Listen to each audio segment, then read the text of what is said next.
Actually, kumbaga, wala talaga evidence na talaga ito para bang instantly nakakamatay. Kasi alam mo, Hmm. kung ang sleep apnea, yung sobrang paghilik at ng sleep apnea, ito ay hindi ibig sabihin na parang tinatawag mo bang umot.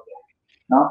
Pero Mm, alam mo, mm. pwede ito maging silent killer in the long term. So, ibig sabihin nun, kasi Hmm. itong sleep apnea na to, pag nagbabara ng daloy ng hangin, pag nabibilik, ito kasi pwedeng associated sa mga comorbidities like hypertension, sa stroke, Hmm. yan ang nakakatakot, no?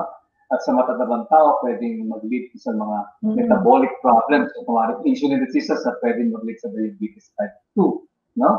At Hmm. marami pang iba pang mga problema, no?